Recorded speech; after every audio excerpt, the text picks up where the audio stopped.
전체주의를 내세우는 사람이었습니다. 뭔가 이상합니다. 히틀러도 그렇고 마오쩌둥도 그렇고 둘 다 전체주의를 이용한 독재를 꿈꾸었고 이를 위해 대중적 선동을 일으켰던 파시즘을 정치에 활용하던 자들인데 이 둘의 이념적 지향점은 또 정반대입니다. 또 이들이 활동했던 시대 역시 1940년대, 1970년대로 크게 차이가 납니다. 결국 전체주의는 좌우를 가리지 않으며 또 시대를 가리지 않습니다. 권력자가 본인의 수단을 이루기 위해 언제든지 꺼낼 수 있는 하나의 칼이라는 점입니다. 앞서 말씀드렸던 마오쩌둥의 전체주의 및 파시즘은 홍위병으로 대표될 수 있습니다. 문화 대혁명으로 대표되는 홍위병의 활동들은 새로운 공산주의 문화를 창출하자는 미명하에 자신들의 방향성과 반대되는 이들은 가차없이 탄압하고 이러한 소요가 국가에 의해 통제되지 않으면서 일어난 사태입니다. 어쩌면 그들은 이것을 통제하길 원하지 않았는지도 모르겠습니다. 이로 인해 현재의 중국이 크게 영향받은 것은 매우 분명해 보입니다. 홍콩 is China라고 주장하는 오늘날의 중국을 보면 또 다른 생각이 들게 됩니다. 홍콩 범죄인 인도 법안, 즉 홍콩에서 죄를 지어도 중국으로 범죄자를 송환한다는 법 때문에 촉발된 홍콩 민주화운동 시위대를 대하는 홍콩 정부 및 중국의 태도를 보면 홍위병 때와 온도가 사뭇 다르다는 것이 느껴집니다. 일국 양제의 합의를 엄연하게 위반하는 행태에 대한 시민들의 자발적 목소리를 공권력 등을 이용해 탄압하는 모습은 과연 홍콩에서 진지하게 민주주의가 보장되는지에 대한 의문을 불러일으키고 있습니다. 하지만 중요한 지점은 중앙정부가 본인들의 입맛에 맞지 않는 시위는 무차별적으로 탄압한다는 것에 있습니다. 결국 국민들에게 정부의 사상을 강요하려는 이른바 전체주의의 연장선이라고 볼 수밖에 없습니다. 그럼 여러분, 북한은 어떨까요?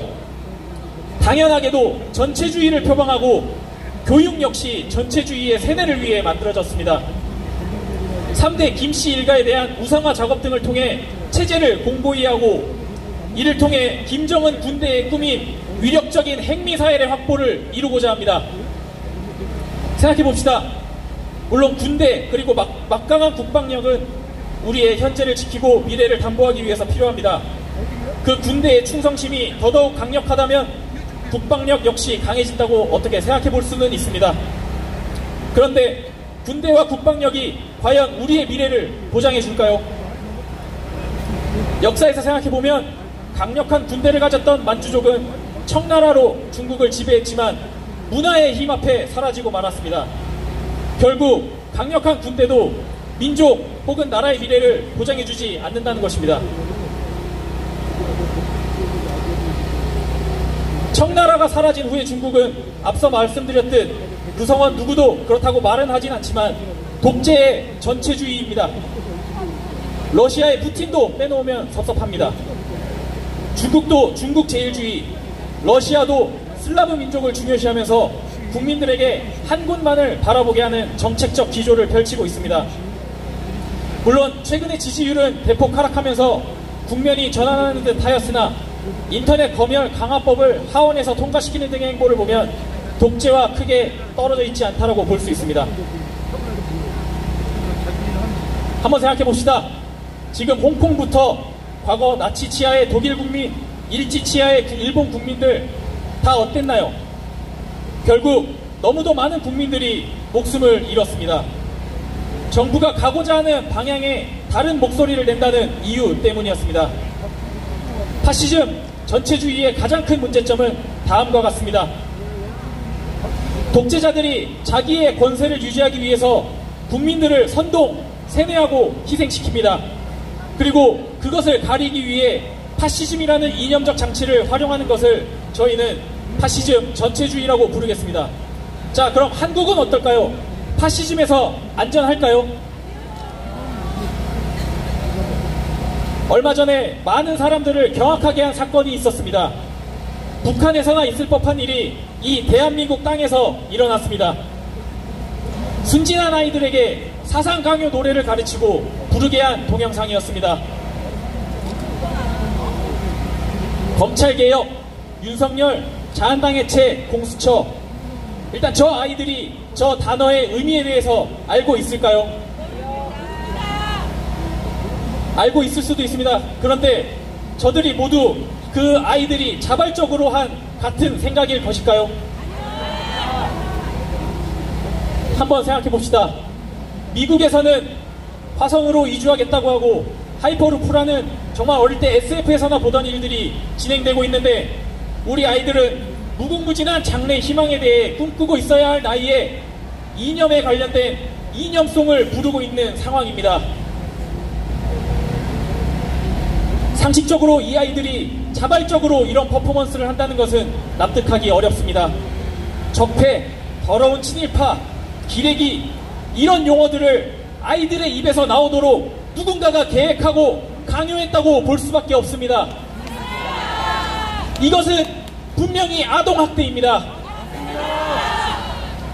더러운 친일파라는 말을 아이들 입에 담게 함으로써 저 아이들은 미래의 일본인 친구에 대한 편견을 가지게 될 확률이 높아지게 되었고, 기레기라는 말 때문에 저 아이들은 신문과 뉴스의 이야기를 무조건적으로 믿지 못하는 단편적 사고를 가지게 될지도 모릅니다.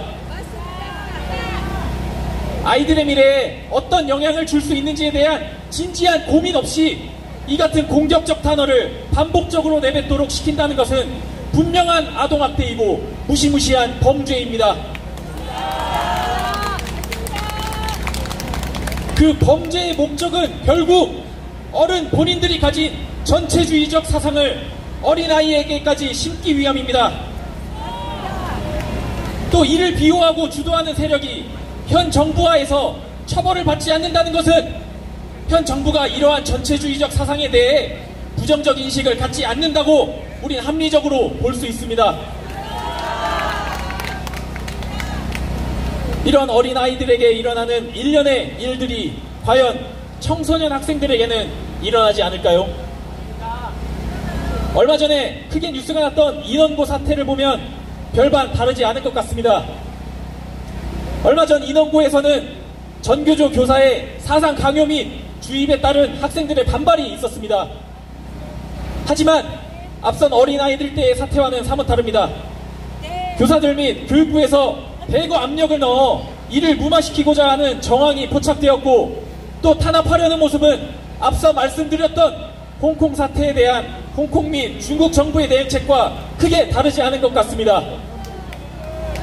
물리적 폭력만 존재하지 않는다는 차이점이 있을 뿐입니다.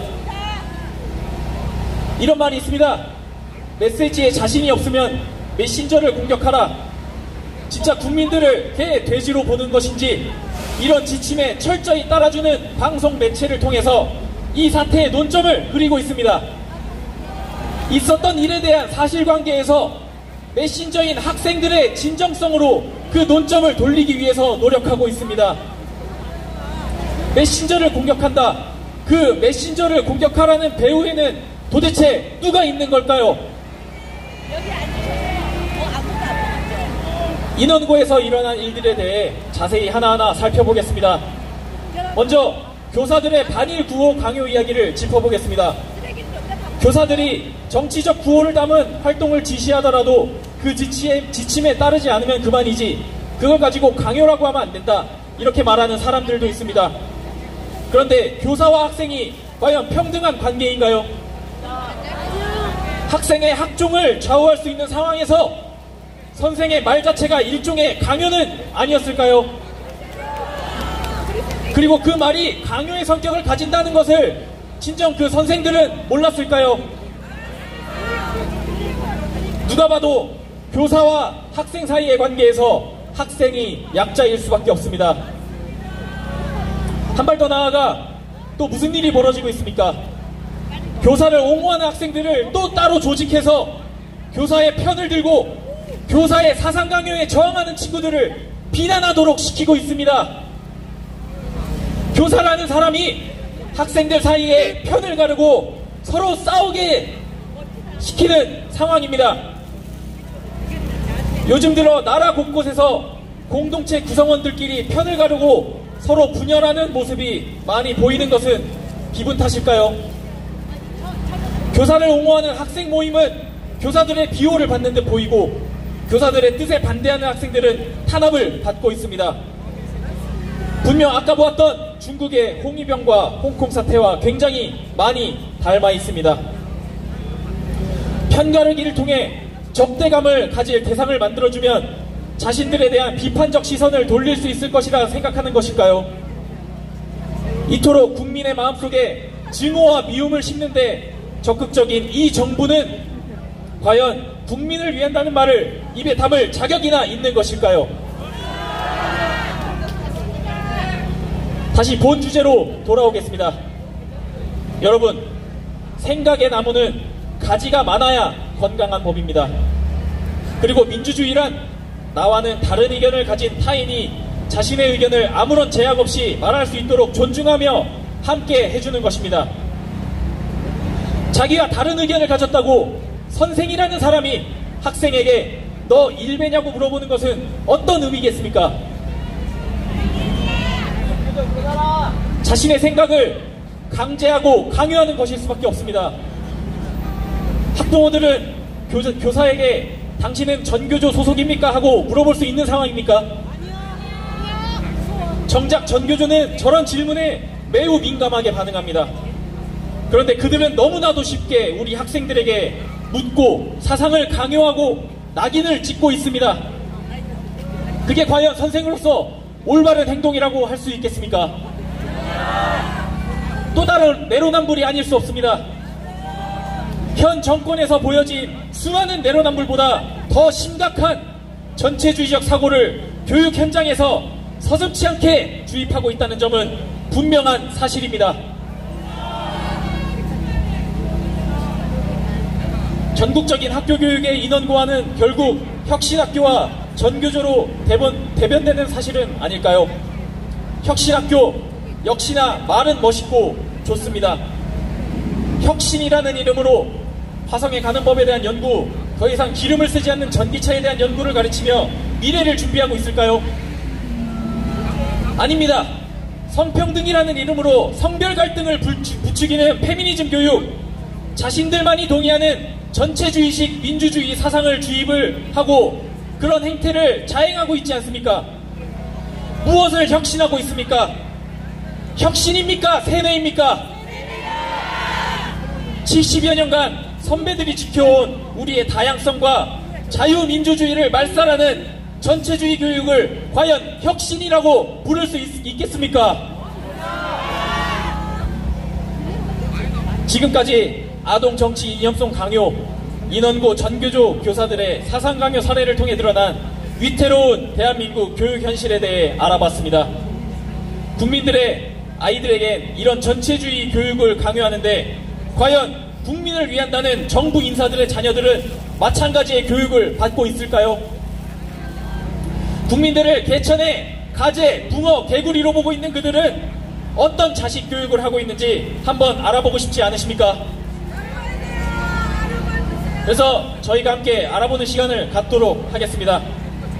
다같이 다시 한번 구호 외치고 다음 순서 그들이 외치는 공정교육의 허상, 내 자식만 먼저다 순서 진행해 보도록 하겠습니다.